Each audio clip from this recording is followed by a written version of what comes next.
Howdy, all. It continues to be a oven in Buffalo, New York, which I really can't stand. Like I said yesterday, I cannot wait for September and uh, cooler temperatures. Now, Actually, just so you know, this year it's going to be warmer through September than it has been the past 3 years. So, It's just pretty nice down here. It's like in the low 80s. No yeah, same humidity. here. Yeah, it's been nice. that's too hot for me. I like it. I grew up in Buffalo. I don't like the winter. I don't like being buried under snow. But I like temperatures like So you don't like snow and you don't like heat. All right, got it. Yeah, go live in Colombia. or Brazil. No, we'll talk about Colombia, that. Colombia might actually be safer now. I think it is actually. Yeah. Yes, especially if you're last. Except when they lost yesterday, so maybe it's not safe. Yeah, especially if you're a guy who puts it in his own net. Okay. Yeah. Now, you guys were talking about hockey cards, which I'm sort of out of my depth in, but I used to collect them back in the day. I still have some O-Peaches. Mhm. But, Russ, you were at a convention yesterday in Atlantic Yeah, City? National Sports Collectors Convention. I've probably been to, I don't know, 13, 15. I've been to a lot of them. And so this is the second time I think it's been in AC in a very long time. And it was fun. It was fun to catch up. And I went there on a quest. I was getting some old baseball cards. I wanted to get team sets. And this will eventually turn into the hockey card thing. But this is a weird thing. I can never understand what they do when they make sets some years. Because, like, I collected in 62, they didn't make a team card set for Topps. They just decided not to. Then they went on a good roll, 63 to 68. In 69, they decided, nah, we're going to turn them into posters. And I'm like, what? Posters? Like, I was starting to look for it, and I realized I can't even find a team card. And so, like, it makes it an incomplete set. It really kind of annoyed me. But I got some good stuff, and I spoke to some people, and it was fun. And there's a lot of hockey stuff there, obviously. I mean, Connor McDavid's big, huge photo of the Upper Deck booth. I tweeted out a picture of that. And Upper Deck Black Hockey is breaking there. And I already saw some cards that look pretty good online. And I didn't see any there because I wasn't at the right places for that. So, it's fun. I think if you're looking for great autographs, now, I'll give my one regret, and then Dan and I will talk some hockey cards. My one regret was I didn't realize that Eddie Jockman was there. For some reason, I didn't see it. And I met him before, interviewed him. I have his autograph, but I don't have his autograph on my 100 Ranger Greats book, who I have from and I didn't bring it. So that was my one regret, is I didn't have that book with me. So there you go. But hockey card-wise, MVP. Right, yeah, I just cracked some. It's funny because usually this doesn't happen, but for some reason, well, maybe because they're trying to market the Connor McDavid market. 15, 16 products are still coming out, but yesterday marked the first launch of a 16, 17 product. So you kind of have 2 years overlapping right now. And MVP came out yesterday. It's great for kids. It's $35 a box, but it's loaded with some stuff in there. And the fact that there's a rule in the NHL that if you get called up past a certain date, it's sometime in January. If you get called up after that, you're in next year's set. So a lot of great players got called up after that last year. So I opened up a couple of boxes, and I got Pavel Zacha's first card, Ryan Pulock's first card, William Nylander, Kasperi Kapanen, Sonny Milano. So for Anthony Mantha. So they're really good. When you crack a cheap box, but there's still some stuff in there. It's fun, and there's also redemptions for Connor Matthews stuff in there as well. So if you're a collector or you're just getting started, or you want. There's not it's Connor McDavid. Auston Matthews. Matthews. Yeah, wrong year. Sorry. See, they overlap. It's confusing. But if you're a collector, you're getting started, or you're getting your kids started into a product, this is a great price for $35. You get a lot. It's a gateway product. This is where I got frustrated because I used to collect baseball and some hockey back when I was younger, and Ken Griffey was, I don't remember what year his rookie. 89 Upper Deck. Right. Okay. But I remember it was Upper Deck, there was Fleer, there was Dunruss, there was Topps. And not just with Griffey, but with other players as well. I would get the rookie card of a certain player in Dunruss, and then you found out that Fleer was the one that everybody liked in terms of it being the rookie because they maybe printed less or. Well, they're all rookies. It's just a matter of production. Yeah. Right, and the thing that irked me is like, okay, I got a Ken Griffey rookie for Topps, but they printed 5 billion of them, so that was worth nothing. So, I mean, that's what got me frustrated. But here's the thing. All right, so there's two schools of thought for that. Right. First thought is I do want to finish out the MVP thought with just that. So after walking around, I was kind of surprised, and I wrote about this in my article on Sportsology about the convention. The hot card right now coming out is Zach Fucale, and he didn't even play a game last year. But when you sit on the bench for an NHL game and suit up, counts. you get a card if you're a goalie. Right. And so that's kind of an interesting thing that now people have zoned in, or just Canadians fans are dominating the market. Sometimes that happens for Zach Fucale. So that was kind of interesting. And the McDavid impact is almost as great as Crosby. It's getting there. Like it's close. It might be there. It's very close. It might be there. It's really kind of amazing. Had he not gotten hurt last year, it'd be even bigger. Yeah, it probably would have been there because like on the floor, the awareness, the shows, the different breakers talking about him, it's a lot. Now getting back, go ahead, what? Oh, I thought you were going to say something. Nope. All right, so what was the other thing we were talking about? Because now it slipped my mind. Well, let me ask this based on what you were just talking about. I mean, Matthews, first overall pick, big hockey market like Toronto, but, you know, he's not Crosby, he's not McDavid. But he's Eichel, though. But will the fact that he's a Toronto player, will that drive? Oh, absolutely. Oh, yeah. This year's going to be huge. It's because you have Nylander, you have Kapanen, you have Hyman, you have Matthews, and then maybe Mitch Marner. This could be the year for Toronto collectors. It could be, and the Toronto Expo is the biggest show in Canada, and so it's going to be Auston Matthews everything there. But specifically Matthews in terms of like the value of his cards. And it'll be great. His cards will be probably more expensive than Eichel, and then like an Eichel Upper Deck rookie goes for about $125. So you figure, but not as expensive as McDavid. No, right? No, he'll never be expensive. No American will ever be as expensive as a Canadian. That's just the way it works. You can't say that. We just haven't seen one yet that's occurred. Well, you know what I mean. Like for an example, like a Carey Price rookie is $150. A Henrik Lundqvist rookie is $35. Yeah. You can argue that they both have had Hall of Fame careers, but the demand for a Canadians goalie is through the roof. True. Now, Mike, you were talking about the other sets, but I forget what your point was. I was going to answer it. I was just saying, in terms of being like just an amateur collector. I mean, it was frustrating back in the day. Now we know how many cards are printed, but back then we didn't. It was just you go to Beckett's or whatever guy. Yeah. And like I had, say 5 Griffey rookies, and they were worth $5 a piece or something like that. When the clear one was worth like $65. Right. So here's the thing: it's not most of the time. Dan's right. 99% of the time it's production, but sometimes the player's so great it far exceeds production. Yes. And I'll give you an example. There was literally a complete case of Michael Jordan rookies, right? Because it is not a rare card. Not at all. All of these were graded, and we're not going to get into the whole grading thing because that's a whole hour argument. But they're all graded, and in different variations of grading, it could go as high as 6,500. I saw them for 1,200. And so like the guy probably had 50 or 60 of them in his case. So if you're a grading person, you're probably loving life. To me, when I see that, I see the card's not rare. Right, I agree with that. Yeah, when it comes to hockey, you can't go wrong with getting the upper deck young gun of the player. Right. That's like it's affordable for most players. It's affordable, and it's because 99% of the time it's the number one card. It's the card that's most desired, and it's affordable for everyone's price range, and that's why you can't go wrong with the young guns. That's why I started putting the set together. Now, what did you buy? I'm going to give you an example, and I didn't put this in the article, but it's good for the show.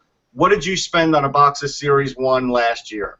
I pre-ordered it because I knew it was going to sell out. I got it for $65 a box. All right. What do you think it's selling for now? I know I hate this game, but I'm going to make you play it. 100 to 110. Yeah, it's 102. Yep. $102, Mike. That's what. And that will end up in a few years. That'll be because Crosby's rookie year a box of Series 1. Because there's a lot of rookies in that. Exactly. You're looking at about in 5 years from now, it'll probably be $150 to $200. And so it shows that on the modern day cards, even though the industry is not fantastic right now, that if you still have the right players, it could still drive product.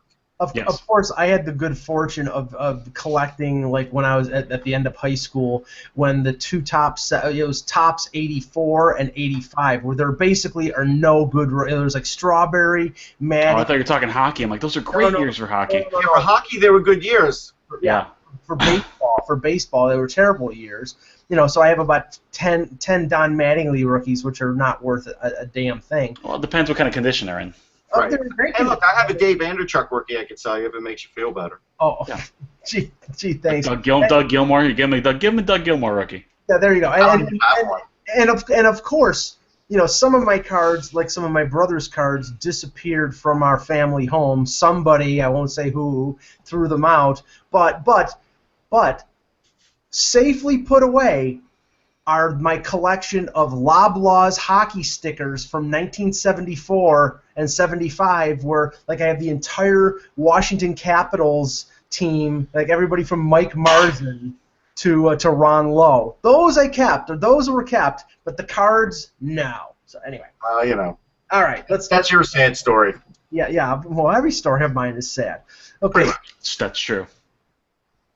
Hello, Hockey World. Today is Thursday, August 4, 2016. I'm Dan Petru. I'm Russ Cohen from Sportsology. And I'm Michael Ogello, and this is the Hockey Buzzcast here on HockeyBuzz.com. Eklund will be back tomorrow with Russ, myself, and Jillian Fisher, and we'll be discussing probably the Maccabi games from St. Louis and some other things, and the opening of the Olympics. We're going to talk about Olympics and Olympic hockey in a few minutes, but I wanted to start. And as we've done this week, we're taking something that happened in baseball and sort of extrapolating it to hockey because I think it works. Last night watching and I only saw the tail end of the Mets-Yankees game, Russ. Mm-hmm. Realized what the hell was going on until watching the highlights, and then saw all this stuff between Mark Teixeira. First of all, he got beamed by Steven Matz, the Mets pitcher, and then he was on second base in, I think, the 7th inning, and he just got into the head of Hansel Robles, one of the relievers for the Mets. Mm-hmm. And I saw the interview after the game, and he was like, I wasn't doing anything. I wasn't. He was. I could explain it. There's where the dispute is. Teixeira has that attitude in him. We know he does. So for him to play dumb like that is just, they should have just worded it differently and have him say, yeah, I know I at least did that. But here's what happened. Now, I didn't see the early part of the game either, but I understand that Teixeira had homered his previous at-bat. Now, if Matz is trying to bean Teixeira, he is not trying to hit him in the knee or the ankle. That ball got away. I'm telling you, if Steven Matz wants to bean somebody, he's hitting him in the back, or he's hitting him in the shoulder, or he's buzzing it near his head. I don't know what SNY said, but Yes basically said he was throwing at his leg. He was throwing at his knee. He's not. He was not. Now, so that created the bad feelings, and apparently the bullpens came out and everything else. Okay. So then when Robles is pitching and Teixeira is on first, and he does this thing where he carries 2 batting gloves with him on the base paths. Right. Now, most people only do one because they lead slide with one, and they don't want to jam their hand, right, and break their hand, whatever. He had 2, and he was shaking them a little bit. Now, he may not have been doing that voluntarily, but then he noticed it was bothering Robles. So by the time he was on second base, he did it some more. And Robles actually got off the mound. He had to meet with Rivera, the catcher, and it was in his head. And then Teixeira started yapping at him and saying stuff. So for him to act like, he has no accountability for this, he does. Go ahead, Dave. If you're concerned about Mark Teixeira stealing a base on you, you got bigger problems. It's not about stealing a base. It's about being a jerk on the. No. Also, was Teixeira was he injured during the interview? I'm not. I haven't seen him shaking his gloves yet because he's never on the field. So maybe I hope he made it out of the interview alive. Hopefully he's okay. He's probably day to day now with throat soreness. Apparently the bone of contention was that Robles thought he was stealing signs. That was what. Yeah, that's what Robles was saying, but I don't think that was it. I think that was unwritten rules. Right. Yes. So I mean, an unwritten rule thing. It wasn't about stealing signs. And so at the end of the day, I look at it like this, and this is where we can get into the hockey aspect. If Bartolo Colon is the veteran he is, there will be some sort of payback like we see in hockey. Yeah, but Bartolo Colon will get back at him by throwing a burrito at him. That's what he'll do. But no.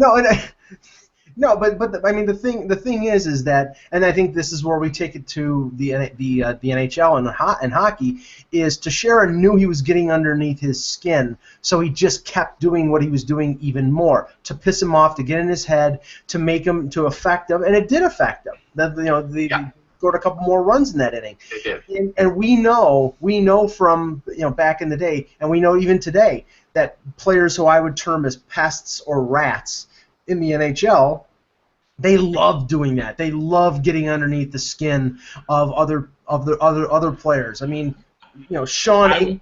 Go ahead. I was playing in a work league a few years ago, and I have the unique ability to get under people's skin.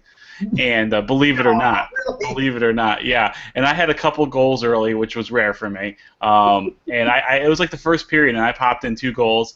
And this guy on the other team gets in his face-off circle, and he's like, "I'm gonna bleep and shut you down for the rest of the game." And I was like, "All right, go ahead. I'm like the 12th best player on this team. Knock yourself out." And so then right after that, he missed a breakaway, and he didn't even get a shot on goal. And then his next shift, he got another breakaway and missed the net again. So we get into the face-off circle, and I lean in. I go, "Hey, Stevie." I go, "It's a good thing we're playing against you, or we might be losing right now." The puck drops. He spears me in the chest. He spears me in the chest. He gets a match penalty. We score 4 times on the power play, and I scored the last goal in the power play for a hat trick. And I tipped my helmet. I tipped my head to him. Because where we were playing, you could actually see into the locker room, and he's in the locker room, ejected from the game and angry, and I go like this to him, like the Yager salute, and he's throwing equipment in the locker room, and I get back to the bench, and my buddy leans in, and he goes, "Mission accomplished." There's something to be said about beer league jerks. I actually interviewed Chris Nyland once, and he said if he goes and plays, inevitably there is an idiot or two that will try and start up with Chris Nyland, and it's like, what are you, nuts? No, I would never do that. No, I just like to talk a little. But this other guy probably would. Oh, absolutely, yes. Yeah.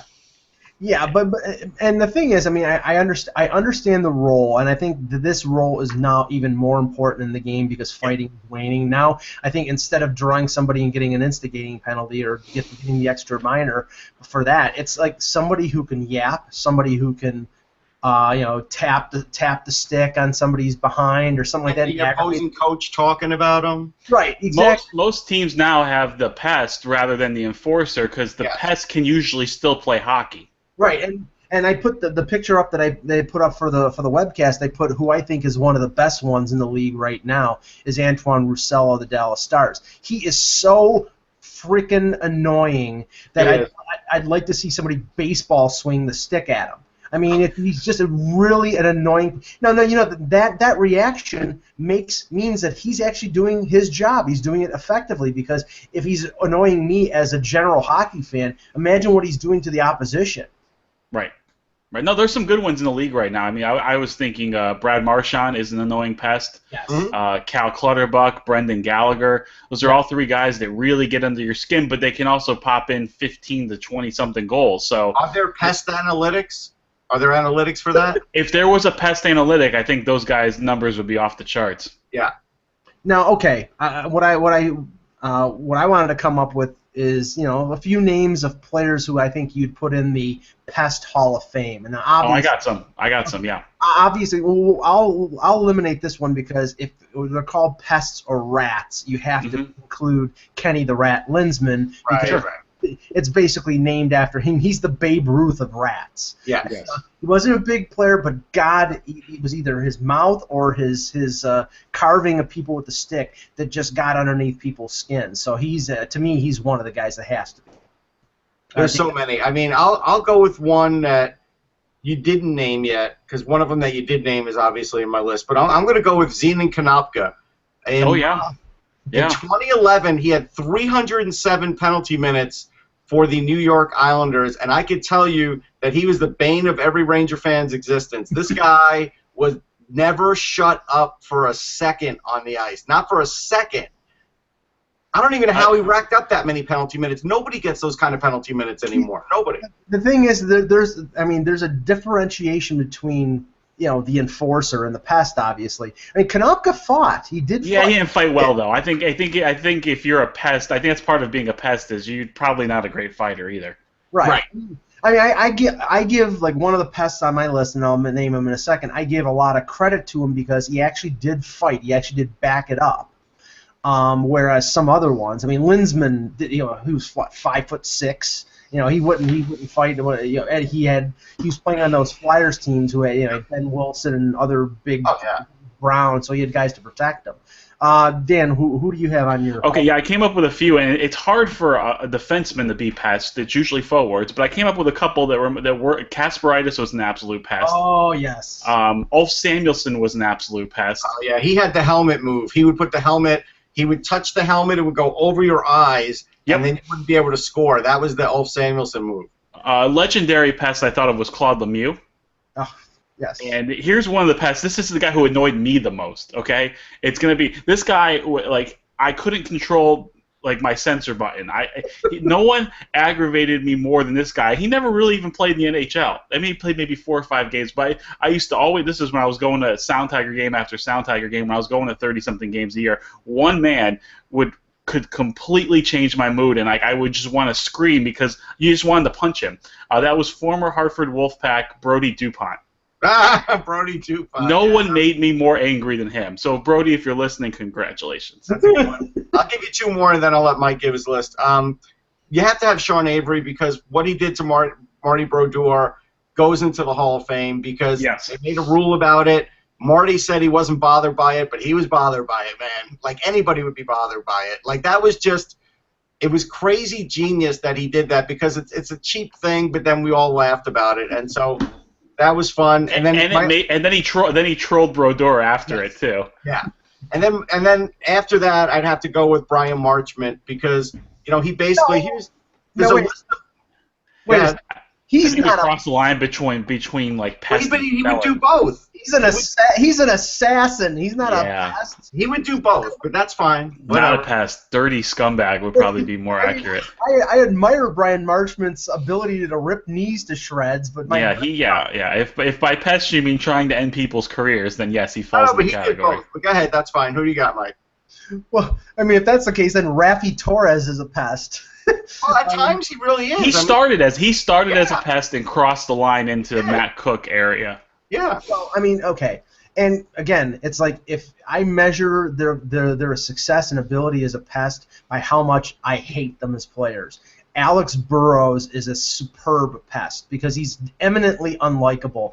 I've never been a big Canucks fan, and every time I see him on the ice again, I want to see somebody like think that they're A-Rod and taking a home run swing. One that I was actually was one of my favorite players was Darcy Tucker. Darcy Tucker was a preeminent pest. He mouthed off. He jabbed. He attacked the bench. Nope. Oh yeah. No, he's in the Brian Marchment category of people who tried to ruin people's careers. Come on. Right. Ask Michael Pekka. I know that was the one time, and then ask Kenny Janssen.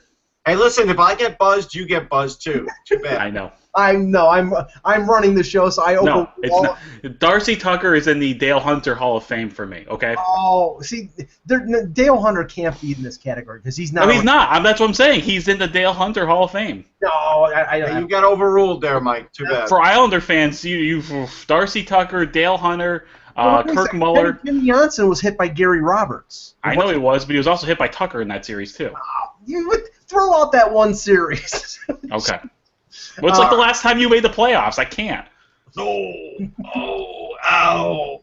I covered those playoffs. I think Darcy Tucker had a problem with a lot of Philadelphia Flyers, if I remember. Oh, yeah, Sammy Kapanen is still waking up from that one. And the funny thing was Kasperi Kapanen was asked about that hit because, it's obviously his dad, and he's of course his reaction was, oh, great, I like to see my dad knocked out. That's always pleasurable. Well, he wasn't knocked out. For people who don't know it and should see it, he got hit, he tried to get up, he fell down, he got a little closer to getting off the ice, he fell down, and then he finally was able to get off the ice. It was painful to watch. Yeah, it was disturbing. He was jelly-legged, and he could barely get to the bench. And the thing was, if he had not gotten to the bench, the Jeremy Roenick overtime game winner in Game 6 would not have counted because they would have had 2 men on the ice. Yep. Or it would have been offside because he was in the Leaf zone at the time. Okay, I agree on Avery. He's a preeminent, and the funny thing was, one of the guys that was on my list was Jason Blake. He was a pain. He was a good one. Yeah, and the most infamous rat moment possibly in the history of hockey was between Tucker, Blake, and Avery when the Leafs played the Rangers, and Avery said something to Jason Blake and Tucker, and it was during the pregame skate, and there was almost a brawl between the three of them. I can't say what I've heard was. No, we can't repeat that on air. Yeah, but it was not exactly kind. I'll get in. Here's my last one, and this is a guy who's going to be a Hall of Famer.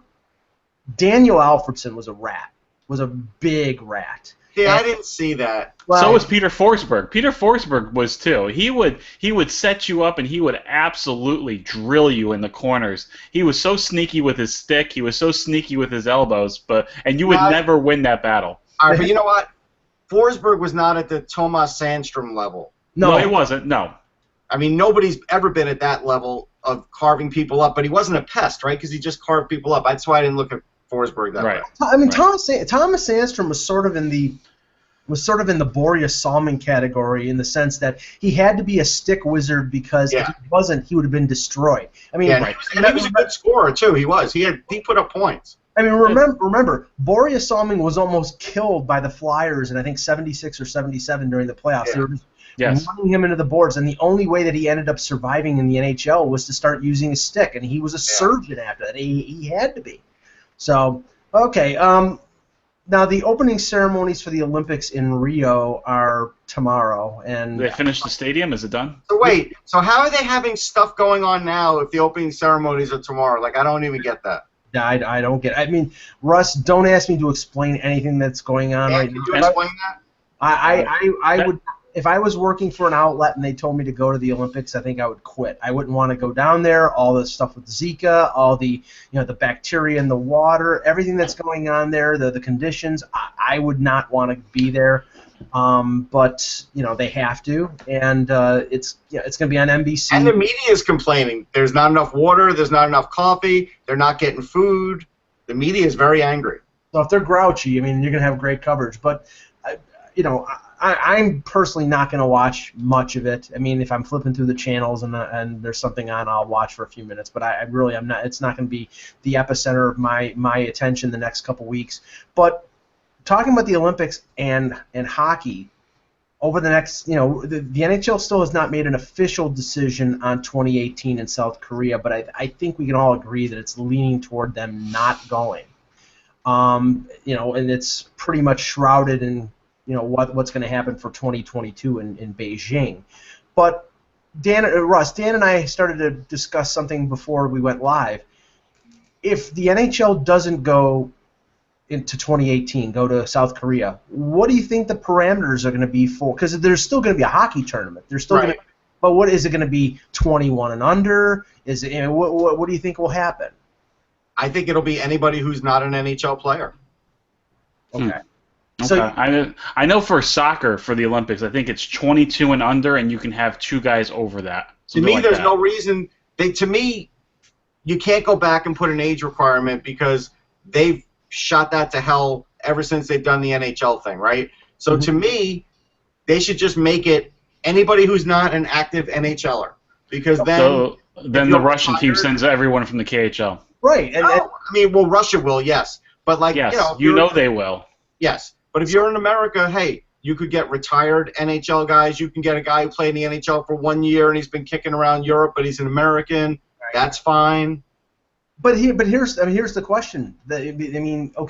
Obviously, the Olympics will be in February of 2018. The NHL won't be sending any of their players over. I mean, I know that Alex Ovechkin had threatened, if the NHL didn't go to the Olympics, he would just leave the Capitals and go. I mean, I don't know if that'll happen, but it won't happen for this one. It would have happened for Sochi. Right. So we'll put that aside. But the thing is, if we don't know whether, say, the CHL.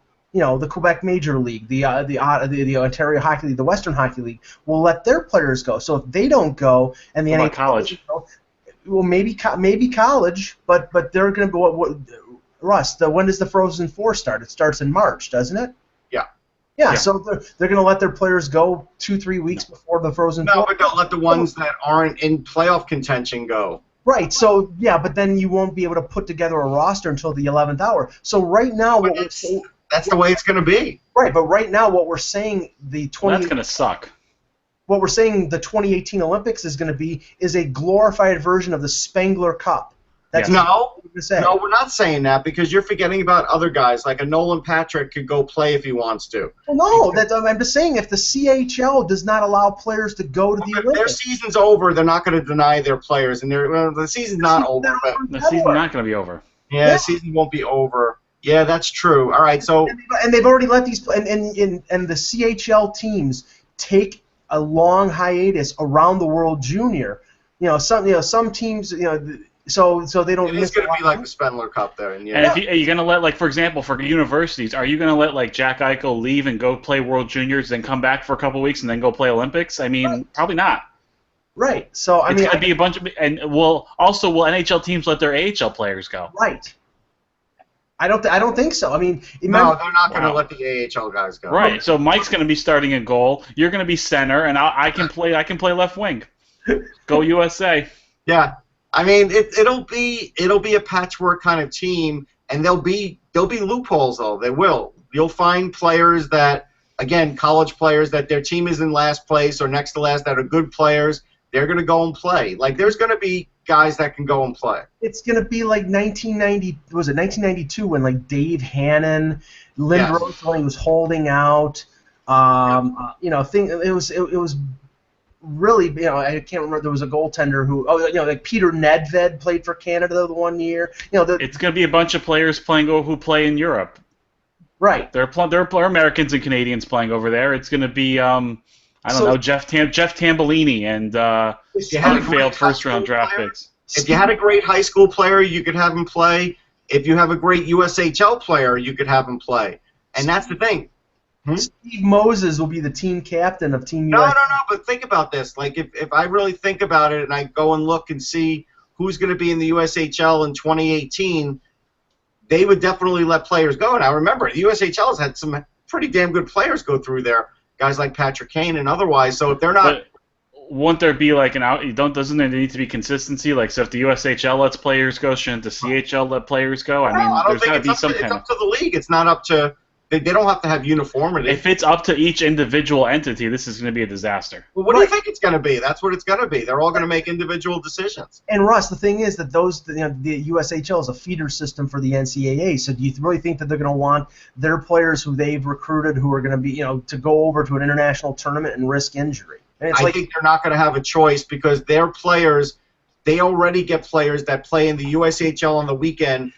Actually, sorry. They have players that will play during the week for the USHL and play high school hockey on the weekend. Like, they have guys that commute that way. Well, if that's the case, the United States will have a decent team if they can field from the USHL. It's just I don't know where Canada's going to get their players from. Right, but the thing they'll get university players. There'll be a couple of Canadian university players. Listen, I mean, you could say what you want. There are definitely some That's not hockey. This isn't going to be a hockey tournament. This is going to be like X tournament's going to be more interesting. You would be surprised. There's a couple of decent players now that have come out of Canadian University, went there like 1 year because they didn't find a landing spot. It does happen. They're not going to be able to field a whole team. And they're going to be lined up next to Kovalchuk and whoever else, Slepyshev and professionals in the KHL. So I guess it'll be like a miracle on ice. How do you know Jose Theodore won't come out of retirement and play? He's not that old. Like, I'm just saying, you might find guys like that. France will have a chance because Cristobal Huet will be playing in goal. Right. Okay, how much does the World Cup of Hockey, the success or failure of it, and we'll find out next month whether what that case will be. How much do you think it factors into the if the World Cup of Hockey, the stands are half full, nobody cares? Do you think that the NHL will change direction and go? It's in Toronto. It's going to be full. It'll be full for the big games. I don't think it's going to be full for all games. Yeah, maybe Czech Republic, Finland wouldn't be full, but I think for the majority of the games it'll be full. I mean, Canada, U.S. it'll be a hot ticket, no doubt. I think the under 23 North American team is going to be sold out. I think it is. I think Sweden, Finland, they'll represent well. United States, Some of this maybe, like I said, Team Europe might not have the biggest following, but I think attendance will be fine. I mean, look at World Junior games that don't involve the big teams. True. I think if these games suffered, though, and they didn't have great attendance, I don't think it would change the NHL's opinion on the Olympics. Yeah, they don't want to go to South Korea. Right. But we do all admit that it looks like they'll be more open to go to China in 2022. Maybe. Yeah, because they want to grow. I think the NHL sees dollar signs in China. Right. Which is weird, but it's like okay, so we won't go to China, we won't go to South Korea because of the bad time zone and all that stuff, but then we'll go to China even though the time zone's pretty much the same. It's pretty the same, yeah, exactly. But they can make more money off of it. It's what. And South Korea's, there's other implications too, world implications. I get that. I know.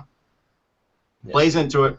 Yeah. It also would help if the IIHF would, I don't know, have these games in Stockholm, Helsinki, instead of places in South Korea where got bombs pointed at them. They just basically want to go to the place for the highest bidder. I saw a piece, I think it was on Real Sports on HBO, that talking about the decision-making process of where some of these where the games are going to, and it's pure. It doesn't matter like where. It's not even the bid; it's how much money goes into their pockets. It's just like FIFA. It's just like FIFA. Well, that's what I was going to say. How's that World Cup stadium going in the desert? Like the one that which one? Which one? How many people are dying daily for it? It's ridiculous. It's crazy. Okay. They're gonna play. They're gonna play in 120-degree weather. Right. In the news, curious tweet by Darren Drager regarding Chris Russell, the defenseman who's still an unrestricted free agent. The indication was that teams are that Russell is waiting for teams to create cap space to sign the veteran defenseman who made a little under $3 million last year and was supposed to be signed to a 4 or 5 year deal. Now we talked about this yesterday, Russ. We're saying that he's going to be the Cody Franzen of this year, and it looks like that's the case. But I question this, and I'm not questioning Drager's source, but I question the fact that anybody is going to be carving up space to fit Chris Russell under the cap. Yeah, this sounds like agent speak. And, sure does. And it sounds like they're trying to build a market for him that isn't there. Because if there was a market, why wouldn't some of these buyouts have occurred when the buyout window was open so they could fit him in? Can you answer me that?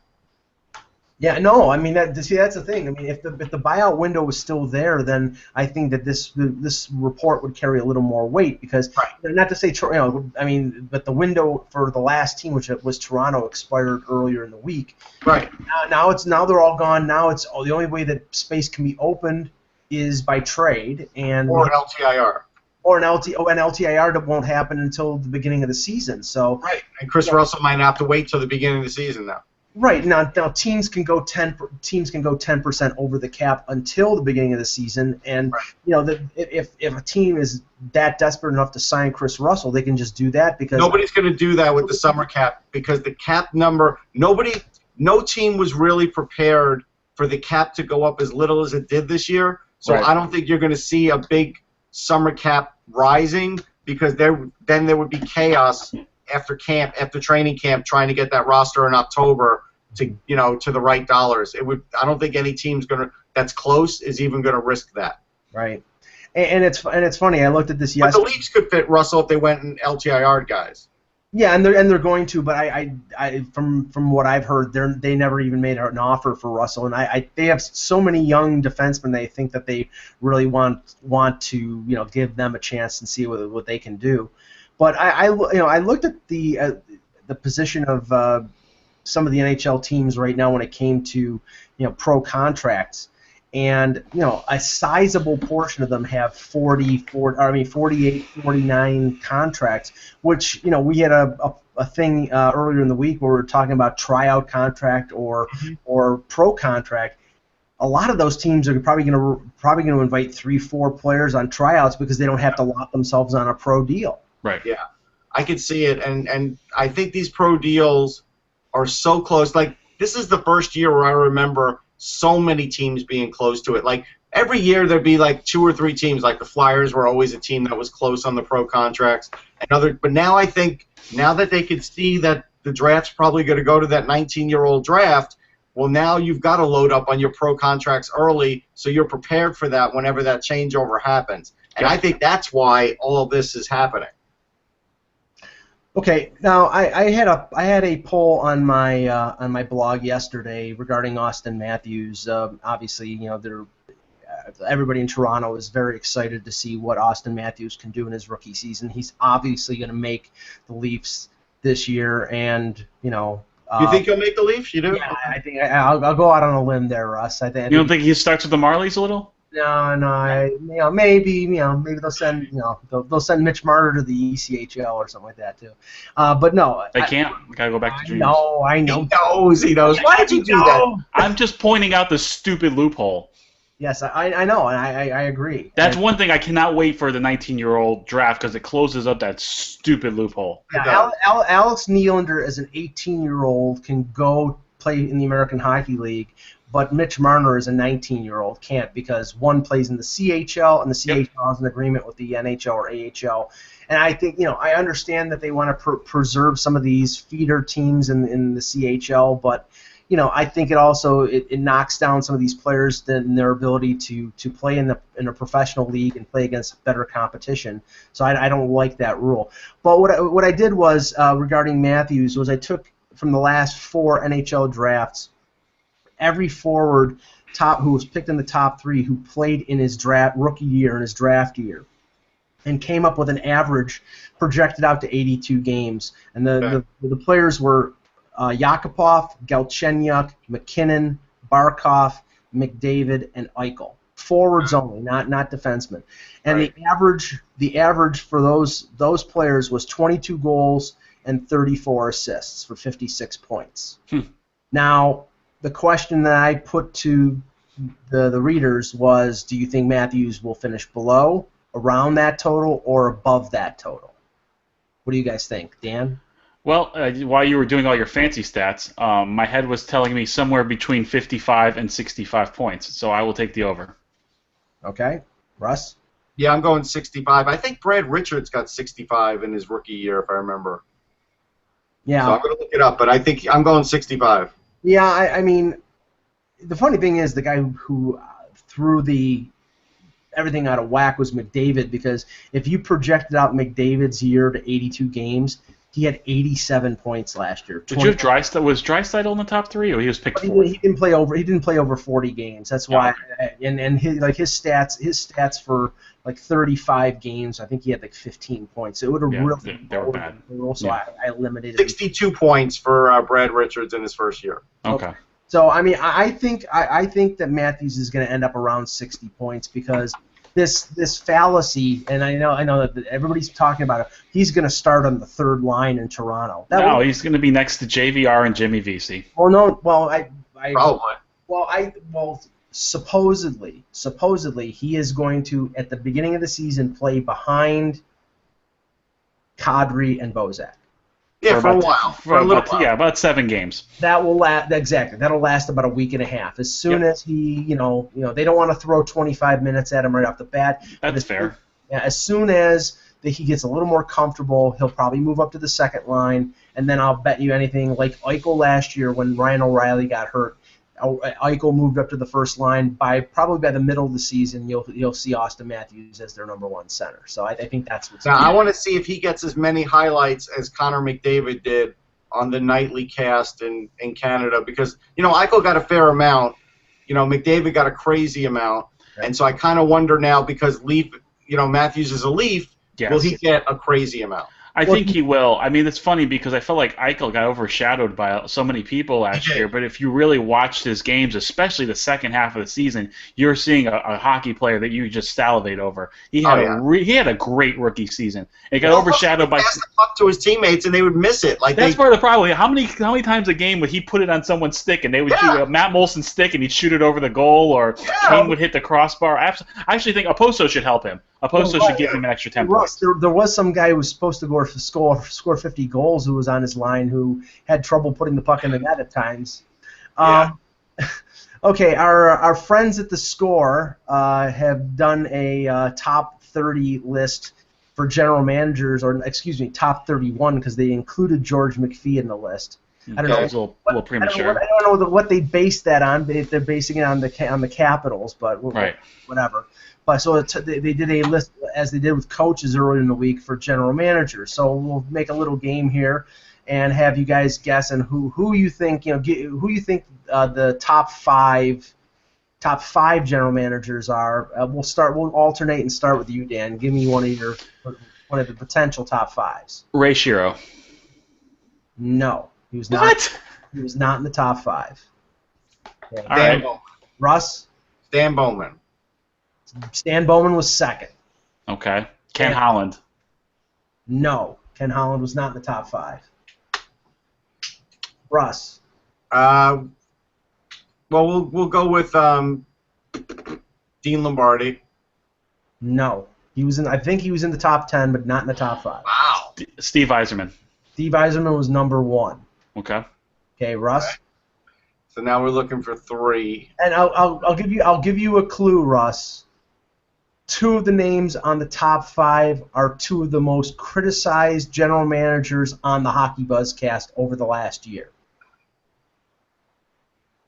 So I don't know. I'm going to say Doug Armstrong, but I don't remember if we really criticized him a lot. No, Doug Armstrong is not one of them. There's no way Chiarelli's on this.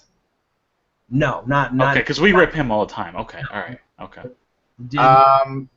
Go ahead, Russ. Give me a minute. I'm trying to think of teams now.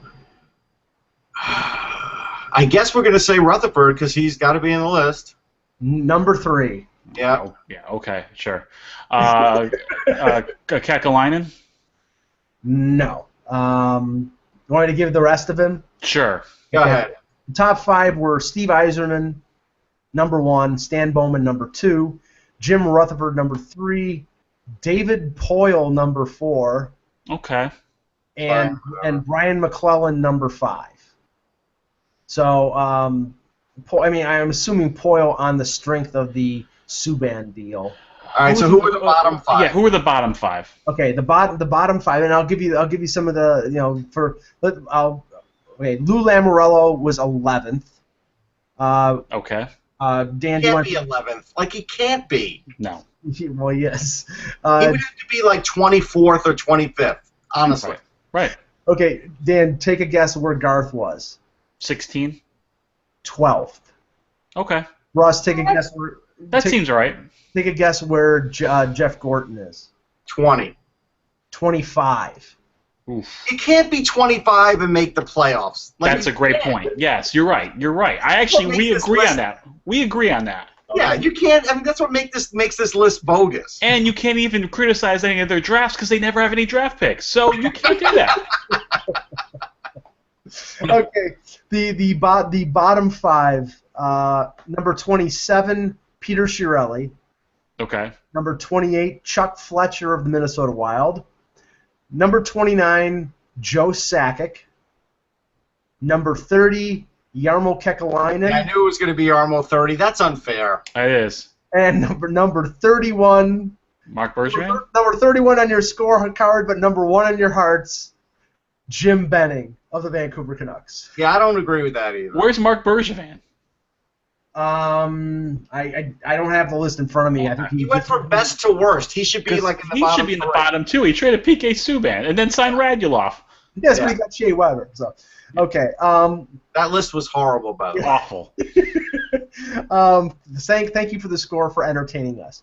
Now I took a look. Now obviously we're a You month. just do that to agitate us with those. Yeah, seriously. I mean, now I'm annoyed.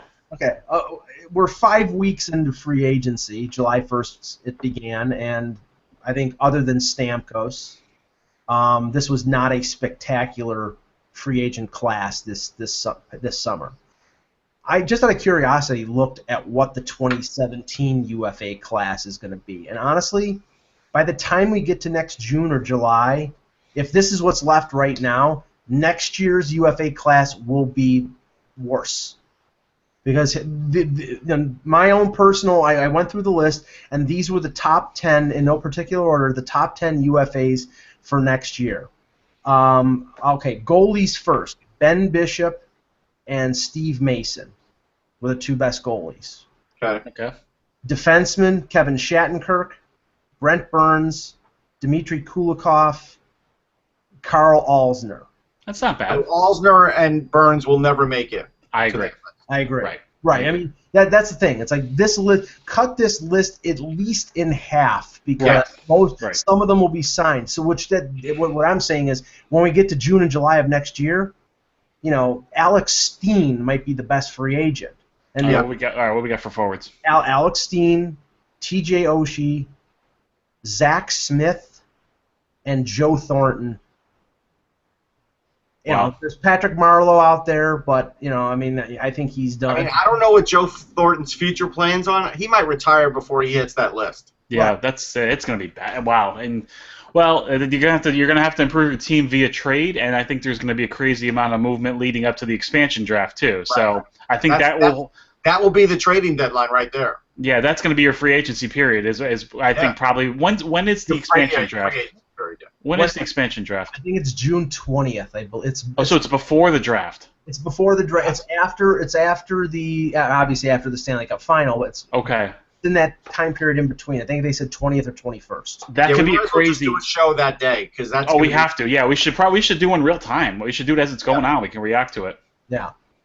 Okay, a couple more news and notes. The article on the Las Vegas Sun website indicated that the Black Knights as the team name for the Vegas franchise is probably a no-go. It sounds like it's going to possibly be the Silver Knights, which just rolls off the tongue. I can see if they were in London, like real London, not London, Ontario. Sorry, Canadians. But it doesn't make sense. Yeah, just call them the Knights. I don't think that's the thing. I don't think that they probably can't because KNIGHTS. Well, right, like the London Knights. The London Knights probably have the trademark for that. Yeah, and that's the thing. And I know those dumb things that are trademarks, Dan. You can work around. I mean, there's multiple teams in different sports with the same names. Yeah. Well, and the thing is that they're also talking about domain names being occupied already. Right. That's a fact. That's a big thing. That is a fact. That's a big deal too. Yeah, you're right. Yeah, the Las Vegas Aces is still out there apparently, and there's a few other ones. So I mean, it doesn't sound like Black Knights has a chance. I think that from this indication, Silver Knights may be the way they go. And I honestly I think that's pretty weak. I don't love the Silver Knights. I don't love the Aces either, but I guess the Aces is a little bit better than the Silver Knights. Yeah, apparently the owner Bill Foley does not want to go down the road of having anything, like snake-like, like Venom or Sidewinders or Vipers. Why? What is so bad about that? I don't know. Sidewinders is kind of cool. That's great. That is a great name. Yeah, apparently they say Scorpions could still be in the mix. Scorpions would be fine. So how is Scorpions more friendly than a Sidewinder? Tell me. What about the Vegas Venom? That's not bad. No. Yeah, well, I mean, you have the double V. You can work a double V in the logo. Like your goalie mask could have like these fangs with. Yeah, you can go with that. Right. What's wrong with that? You want your team named after something that kills people? Sure. So does a Scorpion. Like, I don't get, like, Scorpion. What about the Winnipeg Jets? You think what kind of jet are they? They don't have a little prop plane. They have an F-18. Here's the thing. When did the Scorpion become a friendly, domesticated animal? Right. I can't answer that question. I'm sorry. Right. By the way, how about the Coyotes? Those aren't household pets. Yeah. Anybody keeping a Bruin in their backyard? If you have a little poodle in your backyard in Arizona, a coyote can come and take out that poodle. How about the Florida Panthers? Right. Yeah. Right. The Lightning? The Lightning's not friendly. No. No. What about the Blues? If you play a trumpet off key, that could be really nauseating. It could be. The idea is not everything can be politically correct and friendly to be a great team name. Right.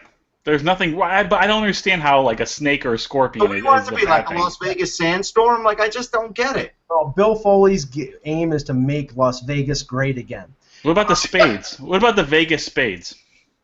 No, there's a negative connotation. Yeah, I'm not going. You can't shrug that off these days. I'm not familiar with that. I don't know what you're talking. I honestly don't know what the negative. A letter I don't. from the NAACP, I think so. Yeah, Oh, I did not realize that was a. Yes, you guys are a little older than me, so you're better with your racism. All right. That is true. Yes, AARP, thank you.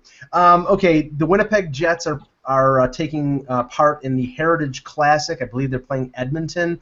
And for that game, the Winnipeg Jets will be wearing their throwback 70s and 80s logo.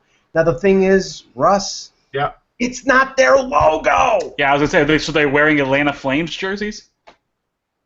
But it's their heritage. I guess they will probably cut a deal because the holder of the logo is the one that can cut a deal to make this happen. It's just a simple business arrangement. It's weird. It isn't their franchise. Right, exactly. What would you like them to use? Old school Atlanta Thrashers jerseys, those powder blue ones. No one wants that. No, of course not. Look how that shirt looks on Mike. Imagine that's a jersey. Come on. Oh, yeah. Everything looks good on me. Remember how bad that jersey was? It had like the writing up the side. That was a really bad jersey. It was like, what was the color? Was it maroon? Yeah, it was a powder blue and maroon, I think. Yeah, it was like awful. It was like there was orange. It was like orange in there. It was like brown and orange and blue. Yeah, it was really bad. It was just awful. Okay, final thing. According to Gary Lawless of TSN, the status of certain unsigned free agents like Jacob Trouba, Johnny Gaudreau, Sean Monahan for the World Cup coming up, if they are not signed, there's the jersey. There's it. I'm going to talk right now so you guys can see that. Look at that gem right there. That thing is just a disaster. That has to be an Alexei Zhitnik jersey. And it says Atlanta on the side, like on the sleeve. That was a bad look. Yes, beautiful. If these players, these RFAs, are not signed by the time the World Cup rolls around, the NHL and the NHLPA will cover the insurance for these players since they're not under contract. So that might have been a concern for them. Obviously nobody hopes that these players get hurt. Or the NHLPA said, hey, this is like a loophole. It's your league. It's your tournament. And the league said, we'll take care of it. That's what it sounds like. That's exactly what it is. Yeah. All right, guys, great show. As I said, Eck will be back tomorrow. Russ and Jillian will be back with us to discuss whatever is happening. We'll probably talk about the opening ceremonies in Rio. Not really. That will be on tape delay on NBC. I'm not even going to watch. I'll be honest. I am not an opening ceremonies guy. I like Michael Phelps. I've got nothing against him. I think it's great that he's going to carry in the torch. It's just by the time you get there, between the dancing and the Bjork-sounding music that they'll have, and wait, no. So we're upset with Brazilian-style dancing, Russ? Any dancing, Dan. Any. Okay. Because it's just it's not going to be just like shake your booty for 3 or 4 minutes. It's going to be like 35 minutes with fire and all this other nonsense to finally get to the point where you see your country come in with their horrible-looking tracksuits, because they're all horrible. Right. That's fair. I have some breaking news. Lionel Richie will be part of the opening ceremony for the Rio Olympics. Are you serious? No. He'll be doing all night long. Oh, that would be amazing. No, that would make it better. I'd watch for Lionel. He's the man. No, you would not. I would. Don't you dare say. You could say anything bad you want about me, but don't you dare insult Lionel Richie. Hello. If they played Dancing on the Ceiling, if people were really on the ceiling, then I'd watch. That might be the safest place in Rio, on the ceiling. But I'm just not a big Summer Olympics guy. I'll watch the soccer. Is baseball back? They have baseball? No, baseball is not back. Oh, okay. I'll watch soccer. Golf is there. I'll watch soccer and golf. Yes, that's what I'll be watching. Golf is there, but nobody else is there. I know.